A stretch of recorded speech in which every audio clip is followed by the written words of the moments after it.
Okay, good evening. સરળ હોમિયોપેથીની અંદર સર્વેનું સ્વાગત છે. તમે બધા મોટા ભાગે હોમિયોપેથીના સ્ટુડન્ટ જ છો, તો જાણો છો થોડું ઘણું હોમિયોપેથી વિશે. પણ શું છે સરળ હોમિયોપેથી?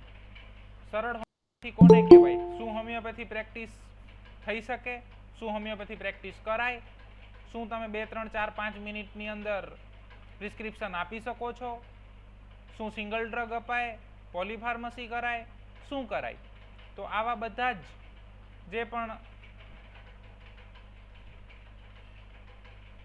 તમારા પ્રશ્નો છે એ બધા જ પ્રશ્નોનો જવાબ આપણે આજની આ પહેલી મિટિંગમાં આપણા સરળ હોમિયોપેથીના અલગ અલગ ઘણા બધા સેશન રહેશે.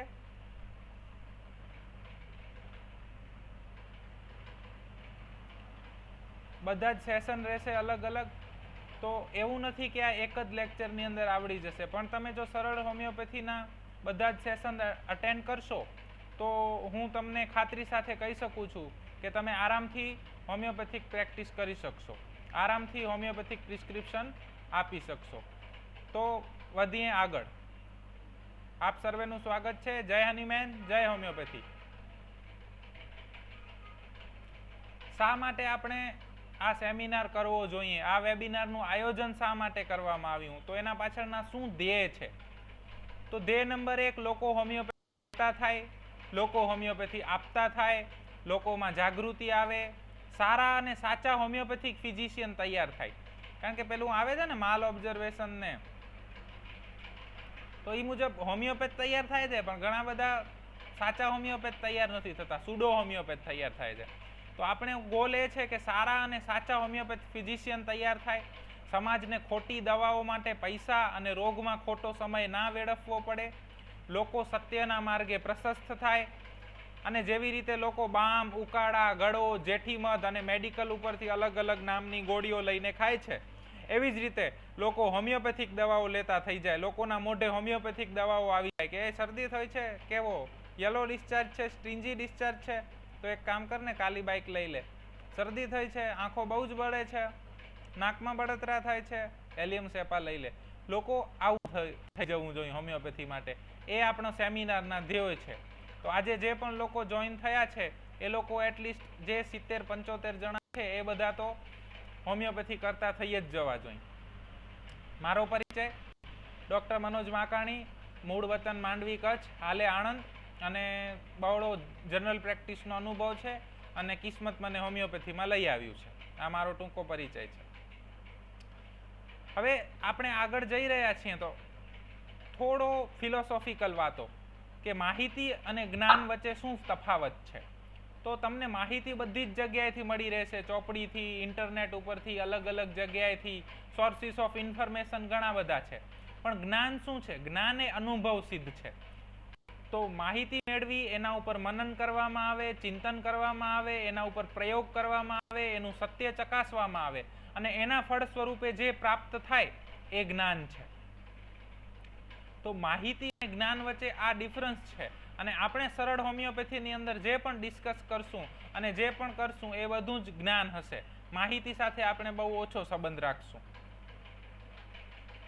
હોમિયોપેથી એક ચિકિત્સા વિજ્ઞાન. કોણ કોણ શીખી શકે હોમિયોપેથી? તો હોમિયોપેથિક ડોક્ટર શીખી શકે, હોમિયોપેથિક વિદ્યાર્થી શીખી શકે, જે વ્યક્તિને સત્ય શોધવાની ઈચ્છા છે એ શીખી શકે, ચિકિત્સામાં રસ ધરાવનાર કોઈ પણ વ્યક્તિ શીખી શકે છે, કોઈ પણ વ્યક્તિ જે મહેનતુ હોય એ હોમિયોપેથી શીખી શકે છે. ડૉક્ટર હનીમેન સાહેબ શું કહે છે? હોમિયોપેથી એ આળસુ લોકો માટે નથી. આમાં એ જ વ્યક્તિનું કામ છે જે દરરોજ મહેનત કરવા માટે તૈયાર હોય. એટલે જનરલ પ્રેક્ટિસની અંદર એક આ જ પોઈન્ટ છે કે તમે આરા ક્રાઇટેરિયા ફિક્સ હોય કે આ 3 દવાઓ આપવી, લાલ, પીળી ને વાદળી. જ્યારે હોમિયોપેથીમાં એવું નથી હોતું. તમારે એક જ ડિસીઝ છે, એક જ રોગ છે, પણ એના 5 પેશન્ટ અલગ અલગ 5 દર્દીઓ આવે છે, તો તમારે એ 5 દર્દીઓના કેસ લેવા પડે અને એમના સિમ્ટમ મુજબ, એમના લક્ષણો મુજબ એ 5ને દવા તમારે આપવાની થતી હોય છે. તો હનીમેન સાહેબનું આ એક સરસ વાક્ય છે કે હોમિયોપેથી આળસુ લોકો માટે નથી. આમાં એ જ વ્યક્તિનું કામ છે કે જે દરરોજ મહેનત કરવા માટે તૈયાર હોય છે. અને મને જાણીને ખૂબ આનંદ થયો છે કે એટલીસ્ટ 70-75 લોકો એવા છે કે જે લોકો મહેનત કરવા માટે રેડી છે. રેડી ને?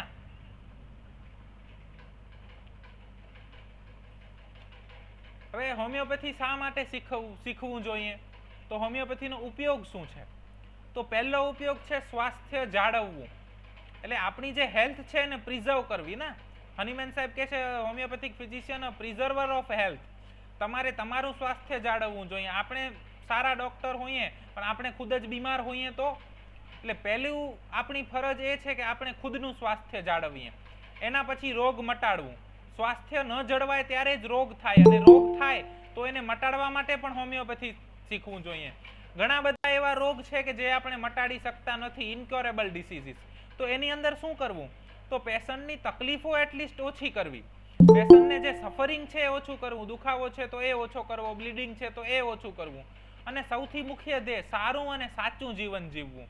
એક અને માત્ર એક જ ધ્યેય છે કે રોગને સમાજમાંથી કાઢવો અને સમાજને સ્વસ્થ બનાવવો. Aphorism 1, mission of physician. Mission of ફિઝિશિયનમાં હનીમેન સાહેબ શું કહે છે? The mission of physician, the high and only goal of physician is restore to sick to health to cure. મતલબ જે હોમિયોપેથિક ડોક્ટર છે એનું મિશન, અહીંયા એક એક શબ્દ હનીમેન સાહેબ જાળવીને વાપરે છે. મિશન એટલે શું?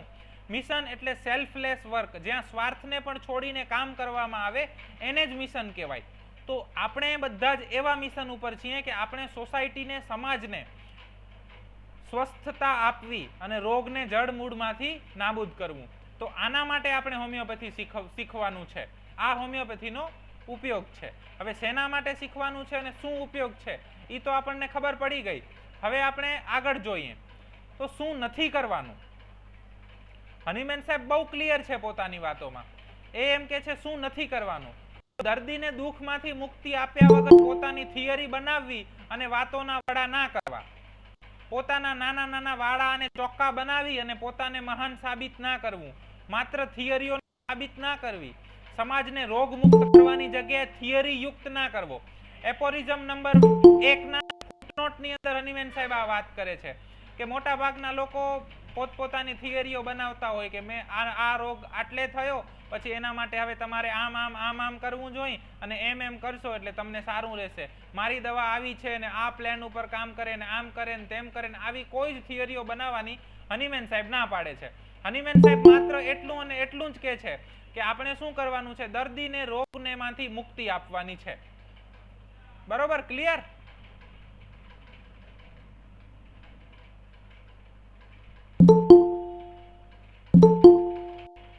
આ પૂર્વ ભૂમિકા છે. યસ, ભગવાન શ્રી કૃષ્ણનો એક સરસ શ્લોક છે ગીતાજીમાંથી, પરિત્રાણાય સાધુનાય વિનાશાય ચ દુષ્કૃતમ ધર્મ સંસ્થાપનાય સંભવામી યુગે યુગે.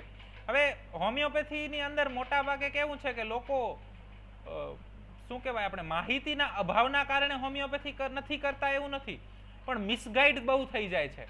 લોકો પાસે રસ્તો નથી એટલે હોમિયોપેથી નથી કરતા એવું નથી, પણ બહુ બધા રસ્તા છે અને કયા રસ્તે જવું ને એ જ ખબર નથી પડતી, અને બધા પોતાનો રસ્તો જ સાચો છે એવું સાબિત કરતા હોય છે. તો એકવાર આપણા એક ગુજરાતના બહુ જ સારા એવા સાહિત્યકાર ઇંગ્લેન્ડની અંદર ગયા અને ત્યાં એમને કહેવામાં આવ્યું કે તમે ભગવાન શ્રી કૃષ્ણને ભગવાન કહો છો, પરમાત્મા કહો છો, પણ એમણે તો ડગરને પગલે ધર્મનો નાશ જ કર્યો છે. ભગવાન શ્રી કૃષ્ણને તમે જ્યાં જુઓ ત્યાં એમણે પોતાના જ નિયમો તોડ્યા છે. લાઈક કે એમણે કહ્યું હતું કે હું દુર્યોધન અને અર્જુન જ્યારે એમની પાસે માંગવા ગયા હતા ત્યારે એમણે કહ્યું હતું કે ભાઈ હું શસ્ત્ર નહીં ઉઠાવું, અને પછી રથનું પૈડું લઈને દોડ્યા છે. તો એમણે અર્જુનને કહ્યું કે ભાઈ તું નિશસ્ત્ર કર્ણ ઉપર બાણ ચલાવ, વાંધો નહીં. યુદ્ધનો તો નિયમ હતો કે નિશસ્ત્ર ઉપર બાણ ન ચલાવાય, છતાં ભગવાન શ્રી કૃષ્ણએ જેને કહ્યું, એણે જ્યાં જુઓ ત્યાં નિયમો તોડી નાખ્યા છે, તમે એને કઈ રીતે ભગવાન કહી શકો છો? તો ત્યારે જે આપણા સાહિત્યકાર હતા એમણે બહુ સરસ જવાબ આપ્યો કે there is a sacrification of lesser truth for greater truth. મતલબ કે મોટા સત્ય અને પરમ સત્ય માટે નાના નાના સત્યોનો બલિદાન આપી શકાય છે. એટલે એમણે સમજાવ્યું કે કૃષ્ણ ભગવાનના જીવનનું ધ્યેય શું હતું? પરિત્રાણાય સાધુનાય વિનાશાય ચ દુષ્કૃતામ ધર્મ સંસ્થાપનાય સંભવામી યુગે યુગે. મતલબ કે હે અર્જુન, સજ્જનોની રક્ષા માટે અને દુર્જનોના વિનાશ માટે, ધર્મની સ્થાપના કરવા માટે હું યુગે યુગે અવતાર ધારણ કરીને સ્વયં આવું છું. તો એમનો અવતાર ધારણ કરવાનો મેન લક્ષ્ય શું છે? કે દુર્જનોનો વિનાશ કરવો, સજ્જનોની રક્ષા કરી અને ધર્મની સ્થાપના કરવી. પરંતુ એ ધર્મની સ્થાપના કરવા માટે આવા નાના નાના જે સત્યો છે કે નિશસ્ત્ર ઉપર બાણ ચલાવવા કે પોતાનું વચન ભંગ કરવું, એ બધું જ યોગ્ય છે. કારણ કે આપણે આપણા મેન ઉદ્દેશ્યને પકડીને ચાલી રહ્યા છીએ. There is sacrification of lesser truth for greater truth. તો એવી જ રીતે પોલીફાર્મસી કરવી કે ના કરવી, બાયોકેમિક આપવી કે ના આપવી, મધર ટિંચરના પ્રયોગ કરવા કે ના કરવા, હાઈ પોટેન્સી આપવી, લો પોટેન્સી આપવી, આવા ઘણા બધા એવા પ્રશ્નો આપણી મનની અંદર થતા હોય છે. આ તો આવું કરે છે, આ તો તેવું કરે છે, આ તો નિયમ તોડે છે, આ તો પોલીફાર્મસી કરે છે, આ તો બે ડ્રગ આપે છે, આ તો બાયોકેમિક આપે છે, આ તો એન્ટીમાઇઝમેટિક આપે છે. એ જે આપે છે એ બધું જ કરવું યોગ્ય છે. ભગવાન શ્રી કૃષ્ણ કહે છે કે તમારા પરમ ઉદ્દેશ્ય માટે નાના નાના સત્યોનું બલિદાન આપી શકો. એવી રીતે આપણો પરમ ઉદ્દેશ્ય છે દર્દીને રોગ મુક્ત કરવો અને સમાજને સ્વસ્થતા તરફ લઈ જવો. એના માટે નાના નાના સત્યોનું બલિદાન કોઈક વખત આપવું પડે તો આપી શકાય છે, દરેક વખત નહીં. ક્લિયર? હવે હોમિયોપેથી એક ચિકિત્સા વિજ્ઞાન છે. તો સૌપ્રથમ આપણે સમજવું પડે કે ચિકિત્સા વિજ્ઞાનની અંદર શું શું આવે. તો ચિકિત્સા વિજ્ઞાનની અંદર પહેલે આવે છે સિદ્ધાંતો, એટલે કે તત્વજ્ઞાન, ફિલોસોફી, પાયો, જેને ઓર્ગેનન ઓફ મેડિસિન કહેવામાં આવે છે. આ શસ્ત્રો ચલાવવાની કળા છે. લાઈક તમે બધા જ શું છો? યોદ્ધા છો, એક સૈનિક છો, બરોબર છો? એ સૈનિક છે તો સૈનિકને શું શું જોઈશે? તો સૈનિકને શસ્ત્રો જોઈશે, શસ્ત્રો ચલાવતા આવડવું પણ જોઈશે, અને એ શસ્ત્રો કઈ પોઝિશનમાં કયા શસ્ત્રો ચલાવવા એનું પણ નોલેજ હોવું જોઈશે. એટલે સિદ્ધાંતો એટલે શસ્ત્રો ચલાવવાની કળા. તમે બધાએ જોયું હશે કે શિવાજી મહારાજે કોકનું વધ કરી નાખ્યો તો એના કરતા ડબલ વજનનો માણસ હતો. શું નામ એનું?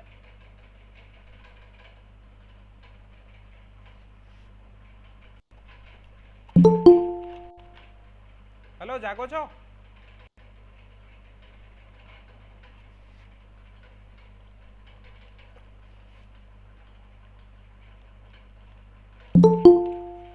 શિવાજી મહારાજે અકબરના એક સેનાપતિનો વધ કરી નાખ્યો હતો.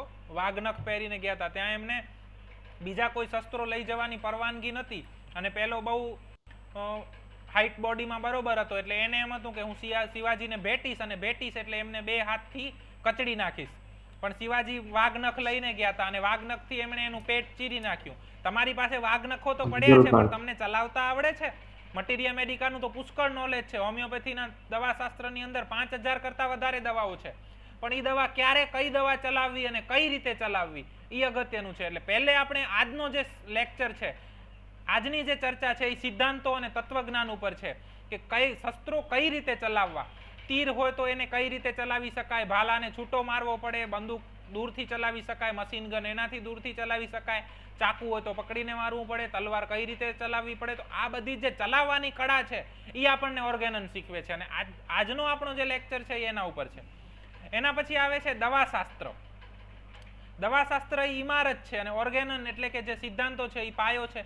દવાશાસ્ત્રની અંદર બધા જ અલગ અલગ શસ્ત્રો છે, તો એ મટીરિયા મેડિકાની અંદર આવે છે. તો આ બે જ વસ્તુ આપણે શીખવાની છે. યસ, યુએસ ખૂંટ અફઝલ ખાન નામ હતું અકબરના એ સેનાપતિનું. સિદ્ધાંતો, હોમિયોપેથી કયા કયા સિદ્ધાંતો ઉપર કામ કરે છે? હોમિયોપેથીનું પહેલો સિદ્ધાંત છે લાઇક ક્યોર્સ લાઇક, ઝેરનું મારણ ઝેર, કાંટો કાંટાથી નીકળે. હોમિયોપેથીનો બીજો સિદ્ધાંત છે ઇન્ડિવિજ્યુઅલાઇઝેશન. દરેક વ્યક્તિની એક અલગ દવા છે, અને દરેક વ્યક્તિનો એક રોગ અલગ છે, તો એ અલગ રોગ માટે અલગ દવા હોય છે. હોમિયોપેથીનો પછીનો સિદ્ધાંત છે બધી જ તકલીફો માટે ઓછામાં ઓછી એક જ દવા એક સમય આપવાની છે. અને એના પછીનો હોમિયોપેથીનો જે સિદ્ધાંત છે એ છે ઓછામાં ઓછી માત્રાની અંદર દવા આપવાની છે. ક્લિયર? આ ખાસ સમજવાનું છે. આટલા હોમિયોપેથીના સિદ્ધાંતો છે. આ સિદ્ધાંતોનો બેઝ રહીને જે દવાઓનો ઉપયોગ કરવામાં આવે એને જ હોમિયોપેથિક પ્રેક્ટિસ કહેવાય. ઝેરનું મારણ ઝેર, કાંટો કાંટાથી નીકળે છે, સિમિલિયા સિમિલેબસ ક્યોર એન્ડ ચલ. ઇન્ડિવિજ્યુઅલાઇઝેશન, દરેક વ્યક્તિની એક અલગ દવા, અલગ રોગ છે, અને અલગ રોગની અલગ દવા છે. બધી જ તકલીફો માટે એક સમય ઓછામાં ઓછી એક જ દવા આપવાની છે, અને ઓછામાં ઓછી માત્રાની અંદર દવા આપવાની છે. આટલા સિદ્ધાંતોને બાંધી અને તમે કોઈ પણ દવા આપો છો તો એને હોમિયોપેથિક પ્રેક્ટિસ કહેવાય. હોમિયોપેથીનો જે મેઇન સિદ્ધાંત છે, મુખ્ય સિદ્ધાંત છે ઝેરનું મારણ ઝેર. તો કઈ રીતે કરવામાં આવે છે? તો સ્વસ્થ માણસને દવા ખવડાવવામાં આવે, પછી એના સ્વાસ્થ્યની અંદર શું શું પરિવર્તનો આવે છે એની નોંધ કરવામાં આવે, અને એના ઈ નોંધ જે તૈયાર થાય એને મટીરિયા મેડિકા કહેવામાં આવે. લાઈક એલન્સ કીનોટ છે. હવે કોઈ પણ દર્દી જ્યારે કંઈક તકલીફ લઈને આવે છે તો આપણે એવી દવા શોધવી પડે કે જે સ્વસ્થ મનુષ્યમાં ઈ તકલીફ જેવા ફેરફારો કરતી હોય. હવે ઉદાહરણ તરીકે ઝેર કચોલું છે. તમે કોઈ પણ વ્યક્તિને ઝેર કચોલું ખવડાવો છો અને એને ઉલટી ઉબકા અને પેટની અંદર બળતરા થવા માંડે છે અને એનું માથું દુખે છે, સ્પેશિયલ સાંજે 4 વાગે એને તકલીફ વધી જાય છે અને પેશન્ટ સ્વભાવમાં ચીડિયો થઈ જાય છે. તમે આ વસ્તુ નોંધી લીધી અને એને મટીરિયા મેડિકા કહેવાય. હવે તમારી પાસે એક દર્દી આવે છે, જે દર્દીને માથાનો દુખાવો છે, દર્દી ચીડિયું થઈ ગયું છે અને એ દર્દીને પેટમાં દુખાવો થાય છે અને ઉલટી ઉબકા થાય છે. એટલે કે તમે જ્યારે ઝેર કચોલું ખવડાવ્યું એવા જ સિમ્ટમ આ દર્દીમાં મળે છે. એટલે ઝેર કચોલામાંથી બનતી દવા નક્સ વોમિકા એને અપાય. આ સિદ્ધાંતને કહેવાય ઝેરનું મારણ ઝેર. આવી જ રીતે આપણે દર્દી પાસેથી એના રોગની સંપૂર્ણ માહિતી લેવી પડે. એ સંપૂર્ણ માહિતી લઈએ એટલે એમાંથી અમુક લક્ષણો એટલે કે અમુક સિમ્ટમ એવા હોય કે જે આપણી મટીરિયા મેડિકાની અંદર કોઈ પણ સાથે મેચ થતા હોય, અને એ લક્ષણો સાથે મેચ થતી દવા આપીએ એટલે દર્દીને સારું થવું જ પડે. એટલે ડોક્ટર એલિઝાબેથ કહે છે કે case taking is half cure. માહિતી જ આપણું હથિયાર છે, કારણ કે આપણી પાસે માત્ર માહિતી જ છે મટીરિયા મેડિકાની અંદર. તો લાઈક ક્યોર્સ લાઈક, ઝેરનું મારણ ઝેર, આ સિદ્ધાંત છે. ક્લિયર? સમજાય છે?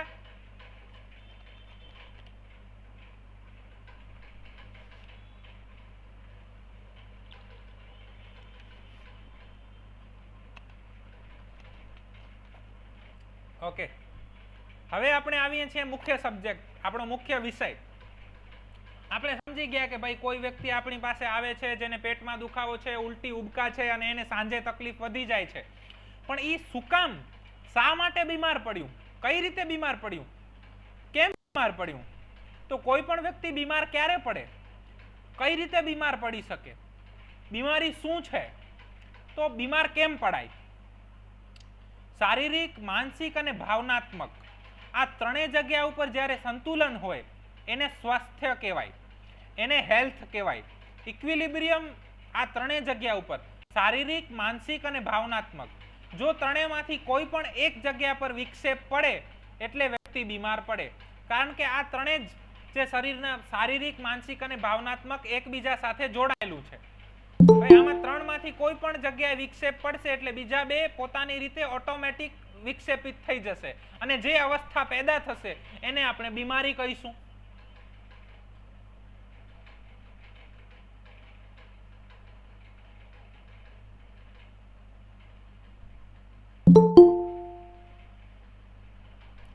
તો માનસિક છે, ભાવનાત્મક છે અને શારીરિક છે.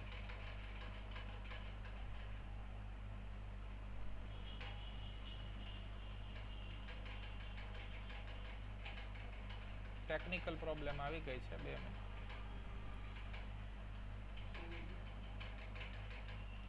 શારીરિક, તો શારીરિકની અંદર શું શું આવશે? વાતાવરણમાં બદલાવ થવો, વધારે ઠંડી કે વધારે ગરમી આવવી, પલળવું, ખાવા પીવામાં કોઈ ચીજ આવી જવી, ઠંડી હવા લાગી જવી, કુદરતી આવેગોને વિક્ષેપિત કરવા, વધુ પડતો શ્રમ કરવો અથવા તો બેઠાડું જીવનશૈલી જીવવી, 5 ઇન્દ્રિયો દ્વારા મેળવાતા સુખમાં અતિરેક કે વિક્ષેપ થવો, એ બધા જ શારીરિક કારણોની અંદર આવશે. 5 ઇન્દ્રિયો એટલે કઈ કઈ? સ્પર્શ, ગંધ, સ્વાદ, જોવું અને સાંભળવું. આ 5 ઇન્દ્રિયોની અંદર કોઈ પણ જગ્યાએ વિક્ષેપ થાય, વધારે પડતો ઘોંઘાટ પણ તમને રોગ આપી શકે, વધારે પડતો એક તીખું ખાવું પણ રોગ આપે, વધારે પડતું ગળ્યું ખાવું પણ રોગ આપે, ખૂબ ખા કરવું પણ રોગ આપે, ખૂબ ટીવી જોવી પણ તમને રોગ આપી શકે છે. એટલે આ 5 ઇન્દ્રિયો દ્વારા જે પણ સુખ મેળવાય છે એમાં અતિરેક થાય અથવા તો એની અંદર વિક્ષેપ થાય, તો આ બધા જ કારણો શારીરિકની અંદર આવશે, તો તમે બીમાર પડી શકો. ભાવનાત્મકની અંદર શું આવશે? ગુસ્સો, તિરસ્કાર, ઘૃણા, પ્રેમ, લાગણી, ભય, આક્રોશ, દુઃખ, પીડા, ડિટેચમેન્ટ, અટેચમેન્ટ, એકલતા, હતાશા, નિરાશા, ઈર્ષ્યા, શરમ, જે તમે મહેસૂસ કરો છો એ બધું જ ભાવનાત્મક છે. What you feel. મનુષ્ય એ ભાવનાઓનું પૂતળું છે. એટલે કામ, ક્રોધ, લોભ, મોહ, મદ, આ 5 વિકારો છે એ દરેક મનુષ્યની અંદર હોય છે. અને આ વિકારો દ્વારા જે પણ આવે છે એ ભાવનાત્મક છે. તમને કંઈક થઈ ગયું અને તમને ખૂબ ગુસ્સો આવ્યો, એ ગુસ્સો તમારે દબાવવો પડ્યો એટલે શું થશે? એ તમે ભાવનાત્મક જગ્યાએ વિક્ષેપ પેદા થયો એટલે તમે રોગી થઈ શકો છો. તમને કોઈ પ્રત્યે ખૂબ ઘૃણા છે તો તમે રોગી થઈ શકો છો. તમને ખૂબ દુઃખ આવ્યું, તમારું બ્રેકઅપ થઈ ગયું, તમારા ઘરમાં કોઈની ડેથ થઈ ગઈ, તમે એકલા પડી ગયા, તમને એકલતા લાગે છે, તમે હતાશ છો, તમે નિરાશ છો, તમને કોઈની ઈર્ષ્યા આવે છે, તમે કોઈ જગ્યાએ શરમ મહેસૂસ કરો છો, જે પણ આ બધું જ છે એ ભાવનાત્મક પ્લેન ઉપર વિક્ષેપ પેદા કરે છે. અને વિક્ષેપ પેદા કરે છે એટલે તમે એનાથી બીમાર પડી શકો છો. એટલે આપણી પાસે રૂબ્રિક્સ છે કે elements from embarrassment, elements from disappointment of love, elements from death of loved one. આ બધી જ વસ્તુઓ આપણને બીમાર પાડી શકે છે. ભાવનાત્મક, શારીરિક અને માનસિક આ ત્રણેય ચક્રો એકબીજા સાથે જોડાયેલા છે. અને એ ત્રણેયમાંથી એક પણ ચક્ર જો વિક્ષેપિત થાય છે તો બાકીના 2 ચક્ર ઓટોમેટિક વિક્ષેપિત થાય અને આપણે કોઈ પણ રોગ પકડી લે. ભાવનાઓમાં વિક્ષેપ થાય અથવા તો એમને દબાવી દેવી પડે. સંખ્યા રેખા મુજબ જ્યારે નોર્મલ આવે એટલે કે કાં તો વધુ થાય કાં તો ઓછું થાય, એટલે કે અસંતુલન પેદા થાય અને એનાથી રોગ થાય. એટલે કે તમને ખૂબ ગુસ્સો આવે તો પણ તમે રોગી થઈ શકો છો, તમને સાવ ગુસ્સો ના આવે તો પણ રોગી થઈ શકો છો. તમે ગુસ્સાને એકદમ દબાવી દો છો તો પણ રોગી થઈ શકાય. તમે ગુસ્સાને બહુ એક્સપ્રેસ કરી નાખો છો તો પણ રોગી થઈ શકાય. હું તમને આ માત્ર ઉદાહરણ ગુસ્સાનું આપી રહ્યો છું. આવું દરેક ભાવના માટે લઈ શકાય. એટલે બધા જ ધર્મો તમને વિકારો ત્યજવાની સલાહ આપશે. ધર્મો એમ કે છે કામ, ક્રોધ, લોભ, મોહ, મોદથી પર બની જાઓ, બધા જ વિકારો ત્યાગી નાખો. પરંતુ શું એ શક્ય છે?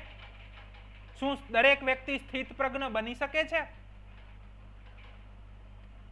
દરેક વ્યક્તિ યોગેશ્વર બની શકશે? દરેક હું અને તમે દરેક પરિસ્થિતિની અંદર આપણે સ્ટેબલ રહી શકીશું? સંતુલનમાં રહી શકીશું?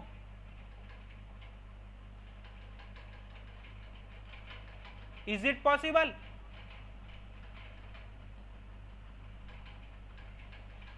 બરોબર? એ પોસિબલ નથી તો શું કરવું પડે? એ તો અશક્ય છે. પણ લાખોમાંથી કદાચ કોઈ એક વ્યક્તિ સ્થિતપ્રજ્ઞની અવસ્થાની નજીક પહોંચી જાય તો બીજા બધાનું શું? બીજા બધાનું ભાવનાત્મક સંતુલન જિંદગીમાં કોઈને કોઈ વખત ખોરવાશે એટલે વ્યક્તિ બીમાર પડશે. અને જ્યારે વ્યક્તિ સ્વયં સંતુલન પેદા નથી કરી શકતું, એ જ્યારે સંતુલન એનું જે વિક્ષેપિત થઈ ગયું છે એ પોતાની જાતે નથી લાવી શકતું, એટલે વ્યક્તિને દવાની જરૂર પડે છે, એટલે વ્યક્તિને સપોર્ટની જરૂર પડે છે. એક્ઝામ્પલ, ઉદાહરણ તરીકે natrum mur, elements from disappointment of love. Breakup થઈ ગયું અને પછી વ્યક્તિ ઉદાસ રહેવા માંડે, એકલું રહેવા માંડે, સુસાઇડલ થોટ્સ આવી જાય, પોતાની જાતે બહુ પ્રયત્નો કરે છે પણ છતાં પણ એ વ્યક્તિ સ્ટેબલ નથી થઈ શકતું. તમે એને નેટ્રમ મ્યુરિયાટિકમ નામની મેડિસિનનો 1, 2, 3, 4 ડોઝ આપો છો અને પેશન્ટ ધીરે ધીરે પોતાની જિંદગી તરફ આગળ વધે છે. તો સ્થિત પ્રજ્ઞ સિવાયના એટલે કે આપણે બધા જે પામર જીવો છીએ એ બધાને કોઈને કોઈ સમયે જ્યારે ભાવનાત્મક સંતુલન કે શારીરિક સંતુલન કે માનસિક સંતુલન તૂટે છે ત્યારે બીમારી આવે છે. અને બીમારી આવે છે ત્યારે આપણે સપોર્ટની જરૂર પડે છે. અને એ સપોર્ટ માટે આપણે શું કરવું જોઈએ? હોમિયોપેથી શીખવું જોઈએ. આના પછી આવે છે માનસિક. ઈચ્છાઓ અને અનિચ્છાઓ બધી જ માનસિક છે. Desires and એવર્જન.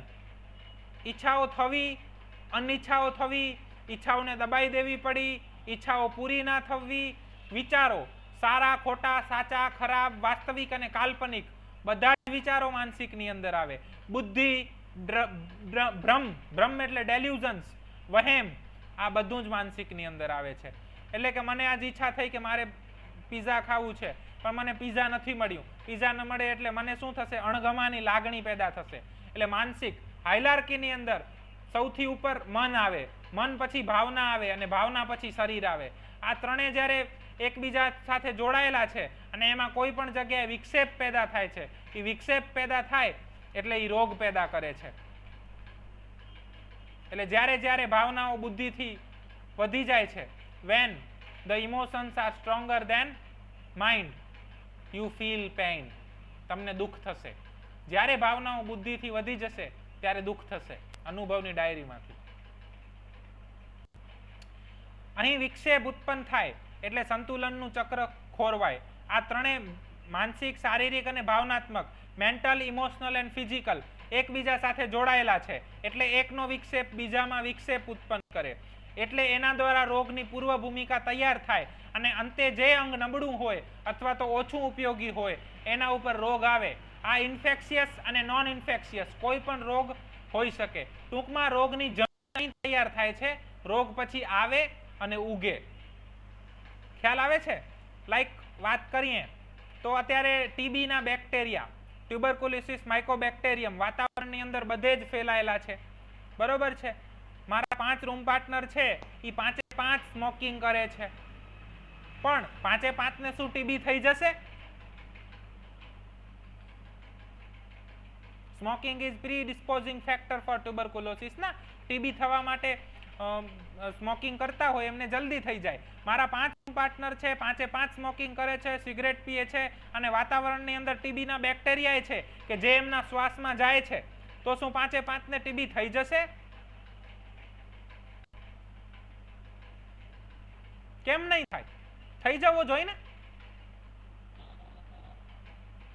અત્યારે સડનલી વરસાદ પડશે અને વરસાદ પછી ઠંડક થઈ જશે તો કેમ માત્ર અમુક લોકોને જ શરદી ઉધરસ થશે, કોઈકને ન્યુમોનિયા થશે, કોઈકને તાવ આવી જશે, કોઈકને ચામડીનો રોગ થશે? કેમ બધાને બધા જ રોગ નથી થઈ જતા? વરસાદ તો બધા માટે પડે છે.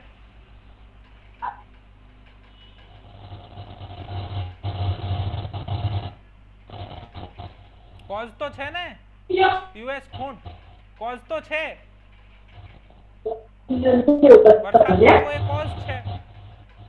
Immunity, yes. તો બધા જ સેમ ખોરાક ખાય છે ને. તમે 5 ભાઈ બહેન છો, બધા જ સેમ ખોરાક ખાવ છો, સેમ મા બાપની સંતાન છો, તો શું 5 ને સેમ કમ્પ્લેન જ થાય છે?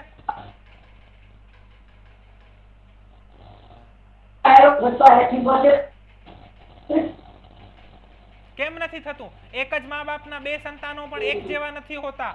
એક જ મા બાપના 2 સંતાનો જે એક જ ખોરાક ખાય છે, એક જ પરિસ્થિતિમાં મોટા થાય છે, પણ એમને પણ રોગ અલગ અલગ થાય છે, અલગ અલગ સમય થાય છે.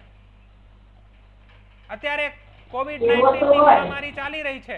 ઘણા બધા લોકો કોવિડની હોસ્પિટલ્સની અંદર ડ્યુટી કરે છે. બધા જ ડોક્ટરોને કોવિડ નથી થઈ જતું. બધા જ પેશન્ટોને કોવિડ થાય છે તો બધા જ સિમ્પટમ નથી આવી જતા. કોવિડ-19 થાય છે તો બધા લોકોને સેમ તકલીફ નથી થઈ જતી. બધા લોકો એટલા નબળા પણ નથી પડી જતા. કેમ? કોવિડ-19 નો વાયરસ તો બધા સરખો છે ને, તો કેમ? વાય? ઇમ્યુનિટી, બધા સેમ ખોરાક ખાય છે. અમારી કોવિડ હોસ્પિટલમાં બધાને અમે સેમ ખોરાક જ આપીએ છીએ, છતાં બધાનો રિકવરી રેટ કેમ અલગ હોય છે?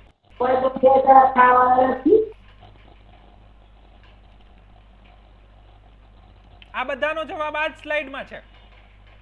આપણો શારીરિક, માનસિક અને ભાવનાત્મક અસંતુલનના કારણે રોગની પૂર્વ ભૂમિકા તૈયાર થાય છે. આ જે રોગની પૂર્વ ભૂમિકા છે, આ જ તમને રોગની પૂર્વ ભૂમિકા છે. તમારો જે પણ અંગ નબળું હશે ઈ અંગ ઉપર રોગને આવવા માટે પ્રેરે છે અને એના પછી તમને જે તે રોગ થાય છે.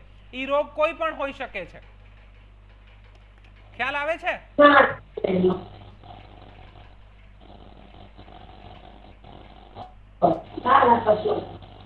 ક્લિયર?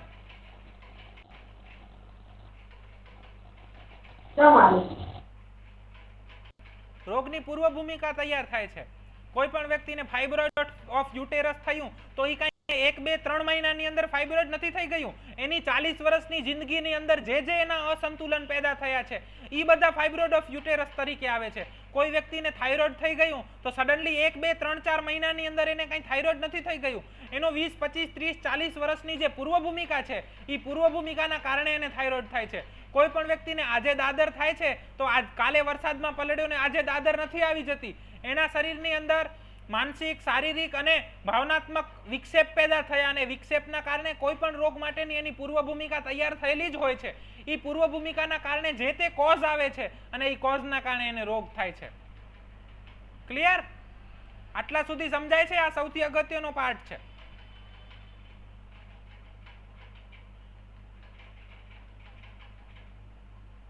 જો આ સમજાશે તો જ તમને આગળનું સમજાશે. રોગ કેમ થાય છે એ તમને ખબર હશે તો રોગ થવા ન દેવા માટે શું કરવું એ તમે બધું કરશો. અને એ રોગને મટાડવા માટે શું કરવું એની દવાઓ છે. Homeopathy preserver of health. આપણે ઘરાકો નથી વધારવાના, આપણે સમાજને સાચી દિશા તરફ લઈ જવાનો છે. કોઈ વ્યક્તિ બીમાર જ ન પડે એવો આઈડિયલ સમાજ પેદા કરવાનો છે. ઉદાહરણ, કોઈને ગુસ્સો આવે છે ને તો તરત એને એસિડિટી થઈ જાય છે. કેમ ભાઈ? તમારા સ્ટમક તો બરોબર છે, સ્ટમકની અંદર તો કોઈ તકલીફ નથી થઈ, તો કેમ ગુસ્સો આવ્યા પછી એસિડિટી થઈ જાય છે? તમારું સ્ટમક તો બરોબર છે, પણ તમને પ્રેમભંગ થયો છે, બ્રેકઅપ થયું છે, તો એ દિવસે તમને જમવાનું નથી ભાવતું. કાં ભાઈ? કેમ નથી ભાવતું? તમારું સ્ટમક બરોબર છે, HCl બરોબર સિક્રેટ થાય છે, તમારા બધા સેલ બરોબર છે, તમારું આખું GIT બરોબર છે, તો કેમ તમને પ્રેમભંગ થયો છે એ દિવસે જમવાનું નથી ભાવતું? તમને હાથમાં વાગ્યું છે, દુખે છે, અને ગુસ્સો તમને તરત આવી જાય છે. કેમ ભાઈ? વાગ્યું તો હાથમાં છે, તો અહીંથી ગુસ્સો કેમ આવે છે? એનું કારણ એ જ છે કે આપણે માનસિક, શારીરિક અને ભાવનાત્મક રીતે જોડાયેલા છીએ. ત્રણેય ચક્રો એકબીજા સાથે જોડાયેલા છે, અને આ ત્રણેય ભેગા થાય તો જ એક માણસ પેદા થાય છે. બસ કોઈ પણ રોગ હોય, પછી એ TB હોય કે કેન્સર, આવી જ રીતે થાય છે. ક્લિયર?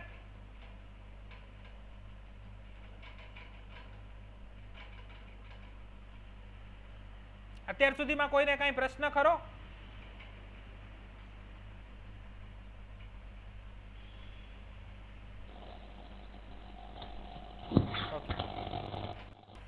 હવે અહીંથી આપણું કામ ચાલુ થાય છે.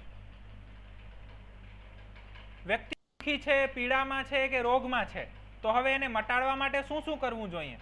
એસિડિટી થાય છે તો એસિડ ઓછું કરે એવી દવા આપવી જોઈએ.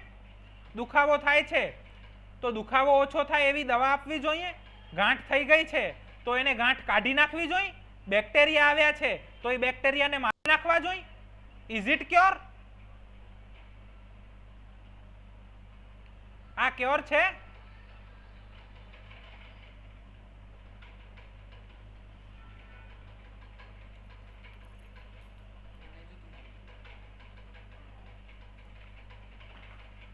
બોલો.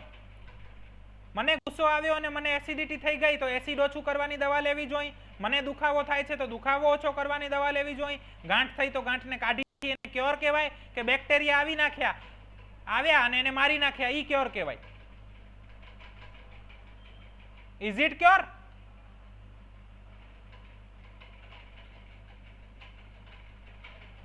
તો ક્યોર કઈ રીતે થશે? કે પછી જે રોગ પેદા કરવા માટે જમીન તૈયાર થઈ છે, જે પૂર્વ ભૂમિકા બંધાણી છે, જે ભાવનાત્મક, શારીરિક અને માનસિક રીતે વિક્ષેપ પેદા થયા અને એને કારણે જે પૂર્વ ભૂમિકા બંધાણી, એ પૂર્વ ભૂમિકાને નષ્ટ કરી નાખવી જોઈએ અને રોગ પ્રતિકારક શક્તિ વધારવી જોઈએ. શું કરવું જોઈએ? તમે કહેશો એવું કરશું આપણે. તો બે ઓપ્શન છે, એસિડ ઓછો કરતી કે દુખાવો ઓછો કરતી દવા આપી અને પૂરું કરી દેવું, અથવા તો એ એસિડિટી પેદા કરવા માટેની જે પૂર્વ ભૂમિકા તૈયાર થઈ છે એ પૂર્વ ભૂમિકાને નષ્ટ કરી નાખવી. શું કરવું જોઈએ?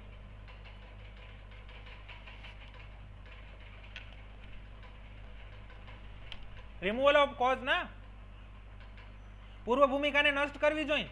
તો કઈ રીતે કરશો?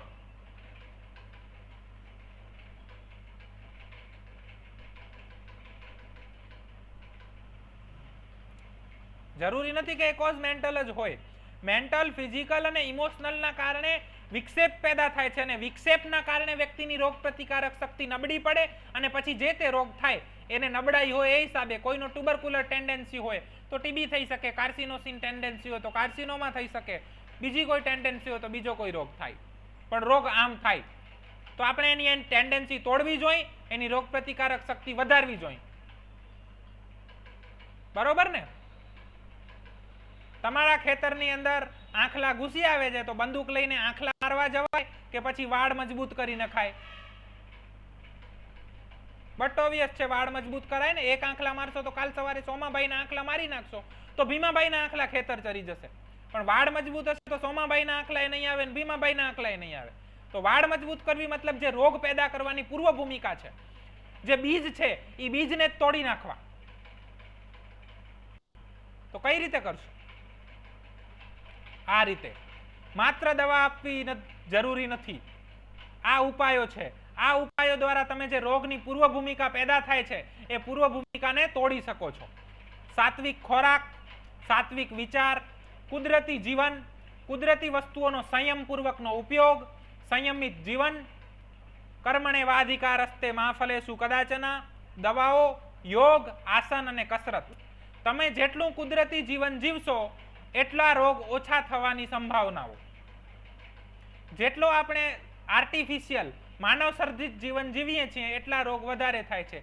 જેટલું પ્રોસેસ્ડ ફૂડ ખાશું એટલા રોગ વધારે થશે. પ્રોસેસ્ડ દવાઓ જેટલી વધારે લઈશું એટલો રોગ વધારે થવાની સંભાવનાઓ કહી શકાય છે.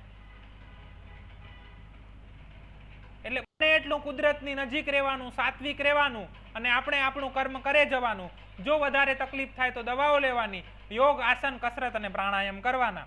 આ બધા જ અલગ અલગ રસ્તાઓ છે. આ બધા જ રસ્તાઓની ઉપરથી આપણે સારું અને સાચું જીવન જીવી શકીએ છીએ અને જે રોગ થવાની પૂર્વ ભૂમિકા છે એ રોગ થવાની પૂર્વ ભૂમિકાને આપણે તોડી શકીએ છીએ.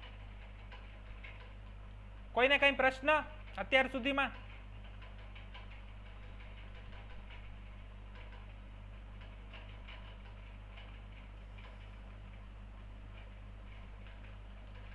દવાઓ કેમ વાપરવી? તો આપણે કીધું કે દવાઓનો યુઝ કરવો, તો દવાઓ વાપરવાના એના પોતપોતાના સિદ્ધાંત હોય. હોમિયોપેથી એક સિદ્ધાંત છે, લાઇક ક્યોર્સ લાઇક, સિમિલિયા ક્યોરેબલ સિમિલિયા, સિમિલિયા સિમેલેબસ ક્યોરેન્ચર, અથવા તો ઝેરનું મારણ ઝેર. એની રીતે સ્વાસ્થ્ય આપે છે. બીજા અલગ અલગ સિદ્ધાંતો હશે, અલગ અલગ પેથીજ છે, એનું પોતપોતાના સિદ્ધાંતો છે અને એની રીતે ક્યોર આપે છે. હોમિયો એટલે સરખું અને પેથી એટલે વિજ્ઞાન. એવું વિજ્ઞાન કે જ્યાં ઝેરનું મારણ ઝેર છે એ સિદ્ધાંત ઉપર કામ કરે છે એને હોમિયોપેથી કહેવાય. બીજા બધા પણ સિદ્ધાંતો આવતા હશે, એનો પણ ઉપયોગ હશે, મને ખ્યાલ નથી, આપણને આ જ ખ્યાલ છે. આ આપણે સિદ્ધાંતો જોયા, આ બધી જ સૈદ્ધાંતિક વાતો જોઈ. હવે આગળ આપણે જોઈશું વ્યવહારિક પ્રયોગ. જો તમને આટલું સમજાયું હશે તો આગળનું તમારા માટે બહુ જ સરળ છે. હજી જો તમને આટલું ન સમજાયું હોય તો પૂછી શકો છો.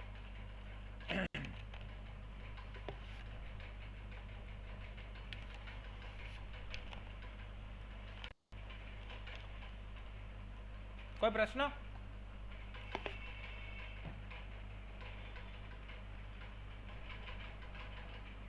ઓકે. બીજો સિદ્ધાંત, દરેક વ્યક્તિ અલગ અલગ છે, કેમ કે એના મન, ભાવના અને શરીર બધું જ અલગ છે. દરેકને થતો રોગ પણ અલગ છે, કેમ કે એ અલગ અલગ લક્ષણો છે. એના આરામ થવાના અને એના રોગના વધઘટ થવાના પણ અલગ અલગ સમય છે. ડેવિએશન અને ડિસ્પોઝિશન આ બેનો આપણે અભ્યાસ કરવાનો હોય છે. હવે બે વ્યક્તિ છે, બેઉ વ્યક્તિને તાવ આવે છે. એક વ્યક્તિને સવારે તાવ આવે છે અને એક વ્યક્તિને સાંજે તાવ આવે છે. એક વ્યક્તિને તાવ આવે ત્યારે ખૂબ ઠંડી લાગે છે, બીજા વ્યક્તિને તાવ આવે ત્યારે ખૂબ ગરમી લાગે છે. તો શું આ બે વ્યક્તિના તાવ એક જ છે?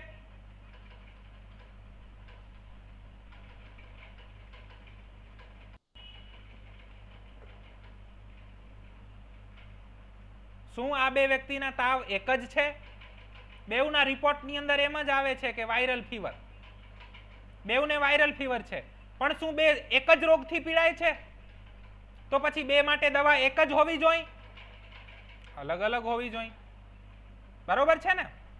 તો ડેવિએશન અને ડિસ્પોઝિશન આજના આખા લેક્ચરનો જો આત્મા કહીએ તો આ બે શબ્દો છે, ડિસ્પોઝિશન અને ડેવિએશન. ડિસ્પોઝિશન એટલે શું? આપણું બંધારણ, જે આપણે લઈને છીએ એવા. અને ડેવિએશન એટલે શું? કે એમાં જે પણ અલ્ટરેશન આવ્યું છે એ. આપણે સ્વસ્થ હોઈએ, સોરી, આપણે સ્વસ્થ હોઈએ અને જેવા હોઈએ એને ડિસ્પોઝિશન કહેવાય. એટલે પલ્સેટિલાની અંદર લખ્યું છે વીપિંગ ડિસ્પોઝિશન, મતલબ પલ્સેટિલા સ્વસ્થ છે ત્યારે પણ એ રડ રડ કરે છે.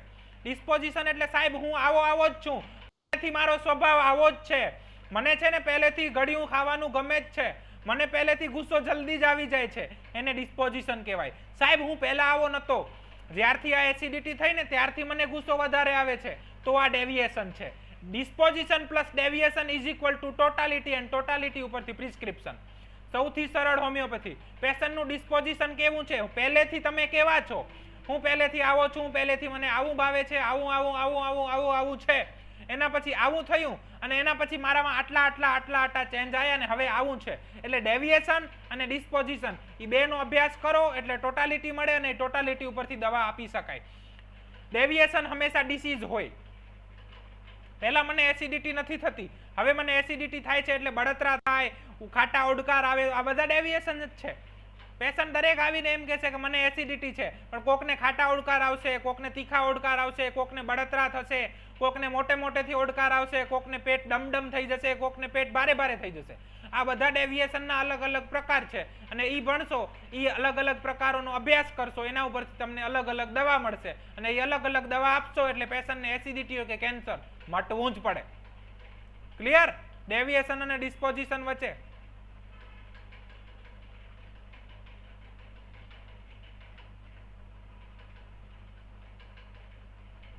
ઉદાહરણ, મારું ફેવરેટ ઉદાહરણ